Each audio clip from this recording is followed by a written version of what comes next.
¿Querés conocer o recordar las recetas de la bobe? ¿Adentrarte en la historia del arte sefaradí? ¿O aprender algunas de las frases más clásicas del Yiddish? Shalom Lekulam. Quédate con nosotros, que ya comienza Shalom Lekulam. Un espacio para compartir tradiciones ancestrales. Desde este momento, en las radios de la UNER, 30 minutos de arte, historia, música y literatura judíos. Bienvenidos. Hola, hola, ¿cómo están? Shalom Lekulam.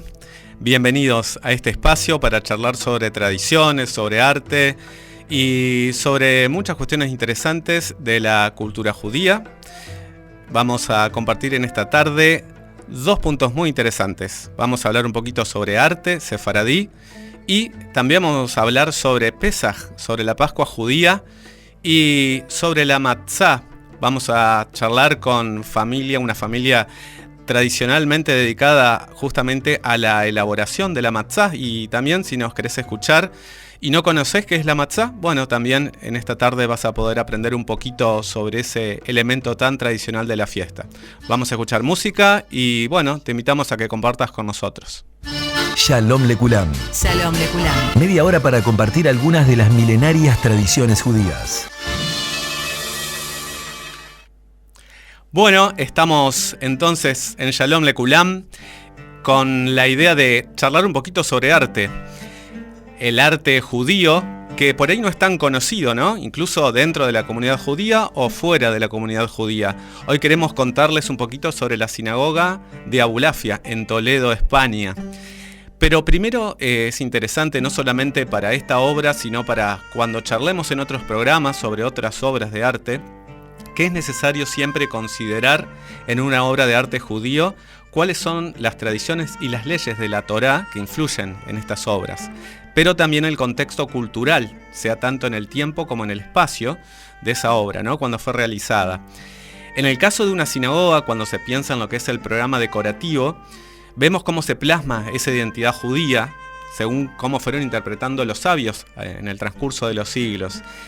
Hay un historiador llamado Roth, que dice que hay una aparente contradicción entre lo que es el arte judío y la prohibición halágica, eso es, las leyes judías de la Torá, de construir imágenes. Hay una parte en un libro que se llama Dvarim, que dice, voy a resumir un poquito, pero no os corrompáis y hagáis para vosotros escultura con forma de hombre o mujer, o de bestia, o de ave alada, que vuele por el aire, o de reptil alguno, o de pez alguno, y así continúan muchos fragmentos de la Torá. Pero de todas formas, a lo largo de los siglos, ha existido siempre la realización de obras de arte judío con figuras, de hombres, de mujeres e incluso de animales. Entonces, más allá del debate, la realidad es que el arte judío ha existido en pintura, en escultura y en arquitectura.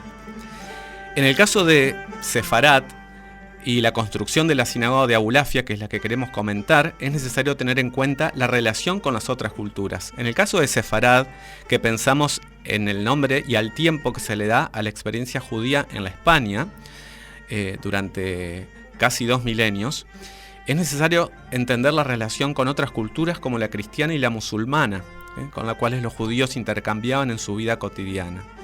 Entender lo que se llama el arte del otro, cómo ese arte del otro no judío influye en las obras artísticas de la comunidad judía.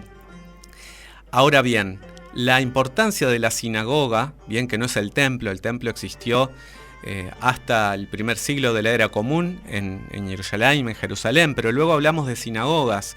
Es un importante espacio que tiene y ha tenido siempre un núcleo o una función de núcleo unificador, más allá de lo ritual, bien como espacio para estudiar, como espacio también para tomar decisiones que eran importantes para la comunidad.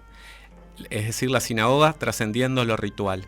Ahora bien, en Sefarat, bien, en la península ibérica, la importancia tanto numérica de la vida social, cultural y religiosa se evidencia, por un lado, en la gran cantidad de sinagogas que se construyeron, como en el abanico de tipificación que es posible realizar.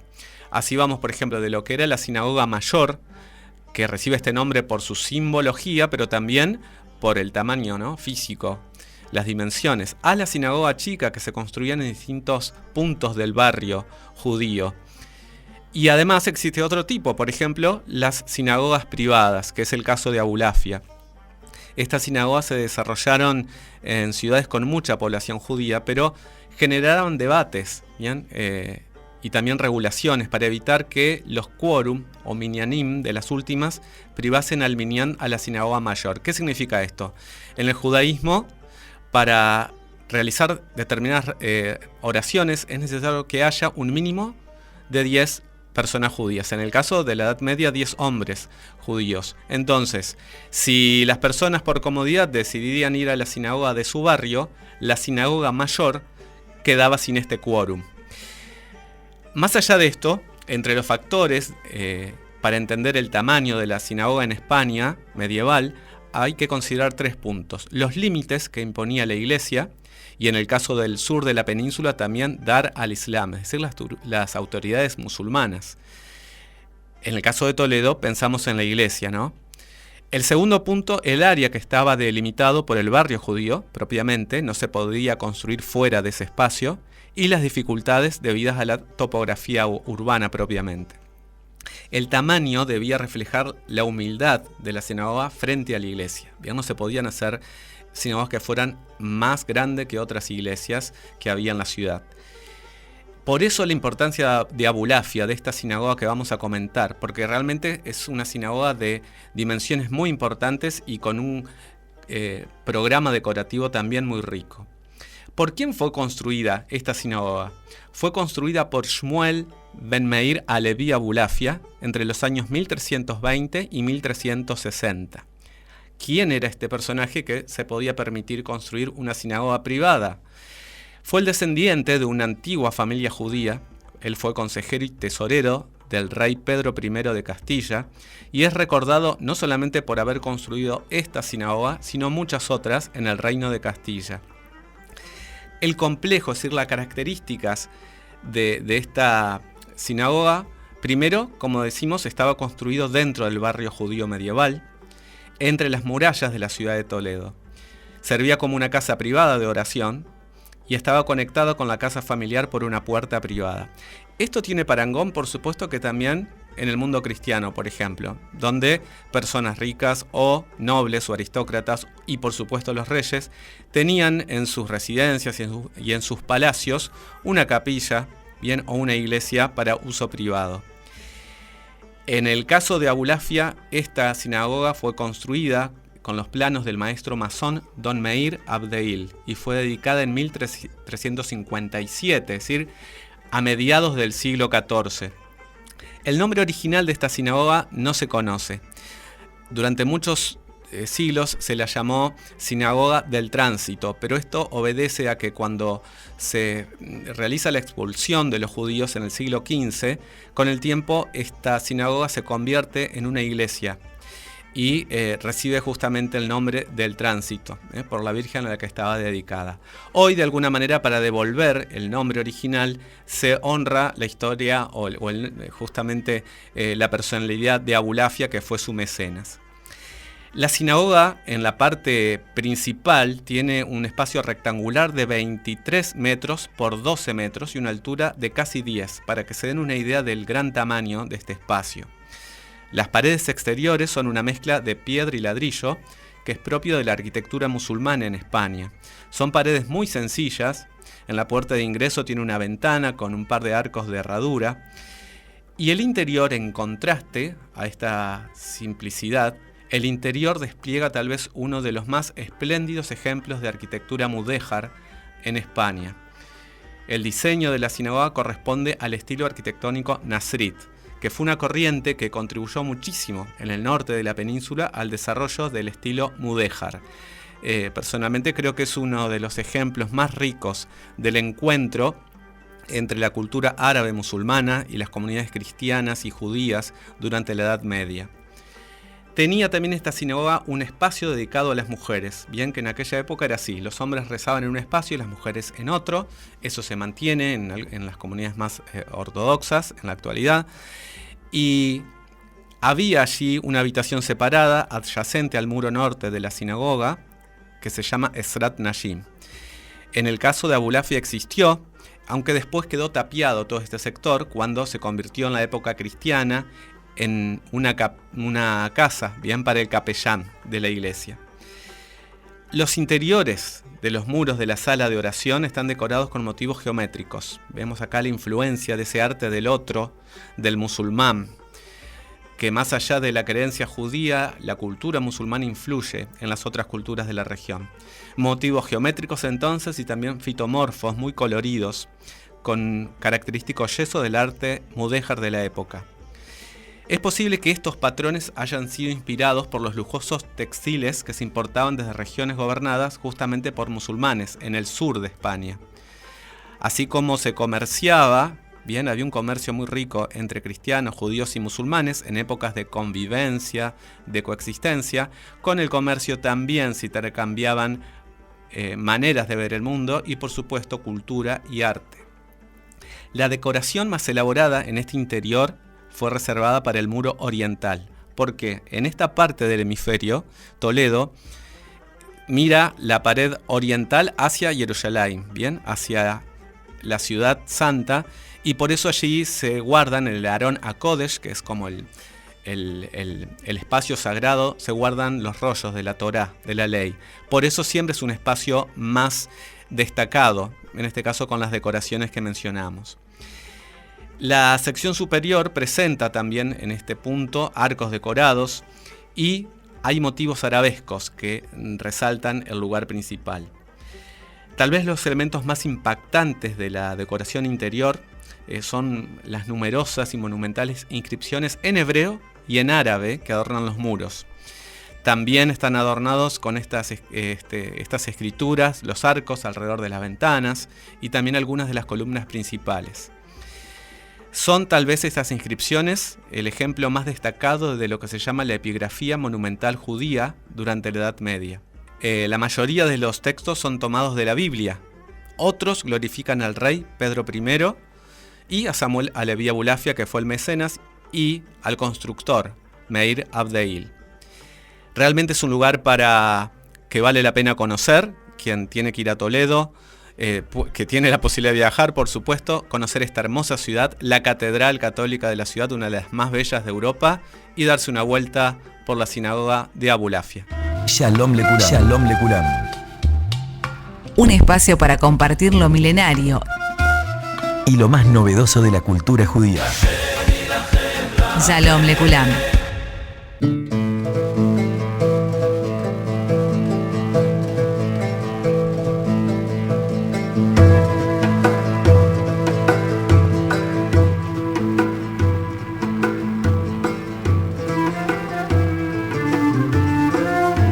Hola, estamos aquí de nuevo en Shalom Lekulam. Lorna, ¿sí nos escuchás?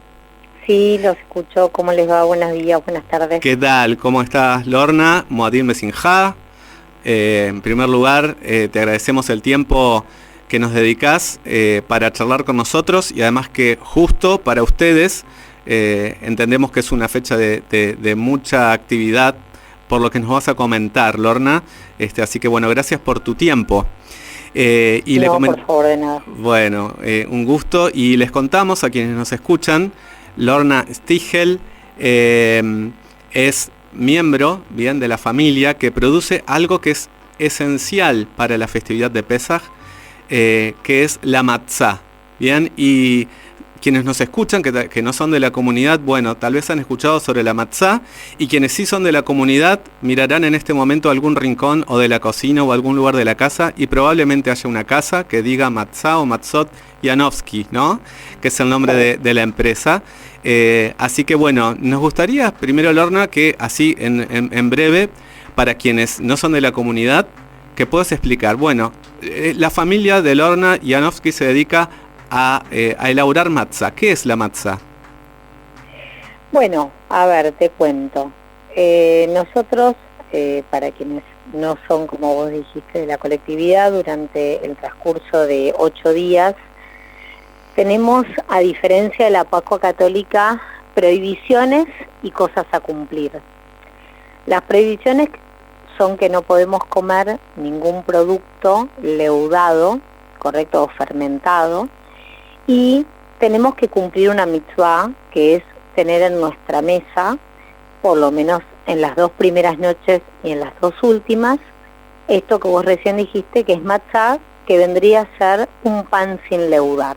Bien. Un pan hecho a base de una harina de trigo que no es la que se consigue normalmente en el supermercado, porque ahí es donde surgen a veces un poco las preguntas contradictorias de por qué si no puedo comer harina común, sí puedo comer matzá, que es harina de trigo. Claro. Bueno, un poco les cuento, porque a veces uno que está hace muchos años acá atrás de este escritorio, en contacto con la gente, tanto la gente que nos compra por mayor como el público mismo, no es tan fácil hacer matzá, no es simplemente comprar harina y mezclarla con agua y convertirlo en una galleta sin levadura.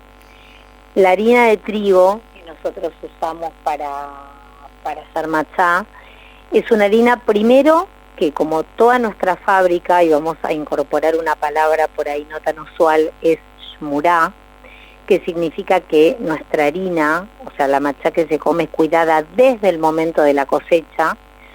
Nosotros mandamos a supervisores que están regenteados obviamente por el rabino a cargo, que miden la humedad del suelo para hacer una formulación de harina muy perfecta que cumpla con las normativas talmúdicas acerca de hasta dónde puede estar húmedo ese suelo donde se va a cosechar el trigo.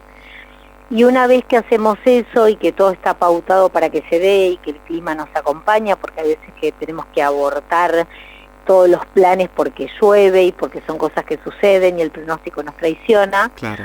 guardamos ese trigo durante un año, porque para que también sea shmurá necesitamos que sea trigo viejo, en silos que quedan precintados con ese trigo que se hizo un año antes, y recién cuando empezamos a preparar la producción del Pesaj siguiente, también con supervisores y con rabinos, trasladamos custodiados esos camiones con el trigo viejo que está en silos precintados por los rabinos y que solamente pueden ellos abrir, y llevamos ese trigo a un molino donde, a diferencia, y acá venimos un poco tomando la charla del trigo que se compra usualmente en cualquier supermercado, ya sea 3 ceros o 4 ceros o cualquier otro tipo de harina, el trigo se muele en seco, con lo cual tenemos que cerrar ese molino, disponemos prácticamente 3 días para una limpieza exhaustiva de todo remanente que pudo haber quedado de cualquier producción de harina común que se haya hecho antes.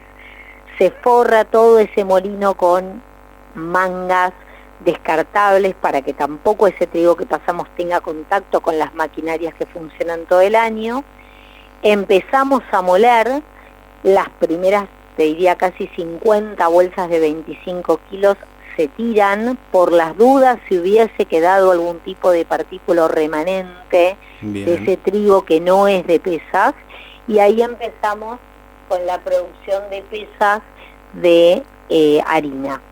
Con lo cual, todo esto conlleva un año de trabajo, donde tenemos que subalquilar campos, donde tenemos que mandar supervisores para que vean esto, y por eso esa matzá se hace con esta harina shemurá, que no es la misma harina que cualquiera pudiera conseguir en la calle para poder hacer, supongamos, su propia matzá. Es la única harina de trigo permitida, porque la mitzvá nos habla de harina de trigo y agua para conseguir esto que comemos en la Pascua. Bien, muy claro como nos vas relatando, Lorna, ¿no? Tratando de que sea lo más resumida posible. Bien, no, está siendo muy clara, y simplemente para remarcar, justamente todos estos cuidados tienen que ver principalmente, ¿no?, con evitar esta cuestión de que haya algún tipo de leudado, ¿no? Es exactamente, porque más allá, también para que la gente sepa, intrínsecamente, lo pueden hacer después de escuchar la charla en su casa y hacer la prueba, la harina intrínsecamente en sus características leuda después de un tiempo en que tiene contacto con cualquier tipo de humedad. Con lo cual, ahí surgen por ahí ya temas más políticos dentro de la religión, porque la Torá es plenamente interpretación de quien la lee, por eso hay varias corrientes donde uno dice 18 minutos, otro dice no, es 24, pero ahí ya hablamos de algo por ahí más real y más químico y más terrenal, que es cuando la harina empieza a leudar una vez que toma contacto con el agua. Entonces, nosotros tenemos que tener un proceso luego de todo lo que te estoy explicando para que una vez que nosotros nos ponemos acá a elaborar matzá, y por eso muchos van a ver que en la caja dice 18 minutos, que muchos a veces preguntan si es porque hay que cocinarla, a veces porque no entienden esa leyenda, es desde que la harina toma contacto con el agua, tiene un tiempo máximo de entrada al horno de 18 minutos. Todo lo que no entró al horno en ese tiempo debe ser descartado, porque aunque no lleve levadura, la harina comienza en contacto con el agua un proceso de fermentación, que es lo que no podemos comer y es lo que haría que esto se haga hametz, o sea que sea kosher, pero no para Pesaj. Claro, claro. Bueno, la verdad que Lorna, muy clara para explicar todo el proceso, y creo que tanto para quienes no conocen en general sobre lo que es la matzá, pero me parece que nos has compartido información interesante para quienes habitualmente comen matzá pero no saben de este proceso o de la matzá shmura que mencionabas recién, ¿no? Solamente una última pregunta, porque ahí ya se nos va terminando el tiempo. ¿Cuántos años hace que esta familia, tu familia, se dedica a la elaboración de matzá? Mira, te cuento, nosotros en realidad, o yo no soy parte de la familia Janowski, la familia Janowski fue hace más de 120 años fundadora de esta fábrica, que como pocas fábricas en la Argentina viene sobreviviendo, que es un país tan difícil. Luego esta fábrica fue tomada por otra persona, y luego esa persona, hace ya casi, te diría, no casi, creo que se cumplen este año 30 años, nos vendió la fábrica tanto a mí como a mi mamá, que lamentablemente se fue de este plano el año pasado, y todavía la extrañamos un montón acá en la fábrica. Era el alma mater de esta fábrica, sin lugar a duda, en todo lo que hacía y en todo lo que generaba y proyectaba. La fábrica tiene 120 años, nos dedicamos, desde que por lo menos estamos nosotros, a hacerla lo más kasher y creíble en cuanto al kasher posible, para tratar de ser lo más estrictos y que todo el mundo, sea la persona que es tradicionalista, el ortodoxo que está en el medio, el ultra ortodoxo, quien fuera, pueda consumir nuestro producto. Y si me dejas acotarte algo, Ale, y estaría bueno que la gente lo escuche, y esto no tiene que ver solamente con la matzá, y es algo que a mí me gusta decirles, porque a veces uno, cuando habla de comida y de tantas cosas, está mirando por ahí un poco el precio. No es porque Janowski este año esté más caro, seguramente algún año habrá estado más caro que otras matzot, algún año menos, pero sí les digo lo siguiente: me parece que un poco todo lo que le ponemos al cuerpo en cada comida que hacemos en el día es muy importante, y tenemos que cuidar mucho realmente eso, porque nuestro cuerpo es el contenido de todo lo que somos. Lo tenemos que cuidar, le tenemos que dar cosas sanas, le tenemos que dar cosas cuidadas. Contenido Nuestra del alma. fábrica realmente se aboca a cada detalle de que esas cosas no falten. Realmente trabajamos con la mejor calidad de harina, todo lo que hacemos es muy artesanal, si bien todo se hace a través de máquinas, hay muchos procesos artesanales en el medio. Bien. Y realmente nos abocamos a que la gente pueda comer una matzá shmurá, como expliqué recién, que es una matzá que en el mundo es realmente muy cara y muy inaccesible, al mismo precio de lo que se llama matzá común o regular, que es una matzá que no tiene trigo viejo, que no se mide la humedad del suelo, que de repente se hace de manera continua y las máquinas no se limpian tampoco cada 18 minutos. Entonces, nada, que la gente pueda valorar y apreciar que nosotros tratamos de dar un producto, tanto en la parte alimenticia per se como en la parte de kashrut, del más alto nivel, respetando en general casi todas las políticas para que nadie quede exceptuado de poder comerla, fuera indiferente al rabino que siga o en el rabino que crea, porque todas las comunidades tienen un rabino referente que tiene una bajada de línea frente a qué es kasher o qué no es kasher, o qué marca considera kasher o cuál no. Es importante que sepan eso. Somos 120 años construyendo esto, que no es poco, sabemos lo que hacemos y aparte tenemos algo importante que es atención personalizada. Yo hablo con todos, con los mayoristas, con los minoristas, con los que nos dan un consejo, con los que a veces se enojan porque algo no salió como debíamos, con los que nos felicitan. Y hoy pocas empresas, está todo como muy robotizado, todo te contesta una máquina, la máquina te manda a otro lado y uno termina desistiendo por la no atención. Nosotros atendemos persona por persona. Es cierto, porque bueno, de hecho, Lorna, cuando yo me comuniqué con ustedes, que pensaba en la producción de esta entrevista, busqué, creo que fue en la caja, después no sé si me fui a internet, contacté y cuando te pregunté con quién debería hablar para hacer esa entrevista, me dijiste, bueno, conmigo, y que acá no se trata justamente de que estemos por comprar cantidades de matzah, sino justamente dedicar un momento en el contexto de Pesaj a conocer sobre la matzah. Así que también tu disposición, por eso te agradecía en el inicio de la entrevista, por tu tiempo, por tu disposición que refleja en un ejemplo lo que nos mencionabas. Y bueno, te agradezco por tu tiempo nuevamente. Seguiremos pensando en Janofsky, porque como decía, tenemos ahí las cajas para seguir cocinando y consumiendo. Moadim Mesinja y bueno, éxitos. Bueno, Hag Sameach para todos. Realmente yo sé, y lo digo al aire, me habían pedido que yo elijo un tema para dejar final. Después por ahí no lo ponen al final y lo quieren pasar en algún momento, pero si mi mamá, a quien quiero honrar, porque realmente hace un año que la perdí, y ella fue la que me enseñó todo esto y tuvo siempre la humildad de abrirme puertas porque confió en mí y en todo lo que me enseñó. Si mi mamá hubiese elegido un tema, aunque no sea el de cierre de esta nota y quieren ponerlo en algún momento y creo que sigue muy vigente, es el tema Resistiré. Mi mamá era una persona que a pesar de todas las vicisitudes que se hagan en un país que sabemos que es tan complejo en todo, porque estamos en la diáspora, porque muchas veces escuchamos actitudes antisemitas, porque vivimos en un país con una economía muy compleja, siempre decía, Dios nunca nos dejó desamparados, esta fábrica está bendecida y hay que siempre resistir ante todas las cosas que propone la vida porque por algo llegan. Así que muy lindo mensaje. ¿Cómo el nombre de tu mamá?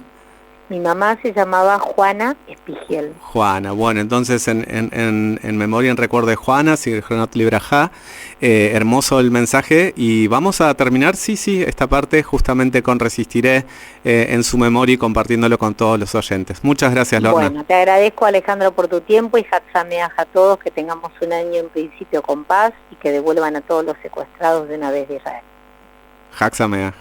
Hag Sameach.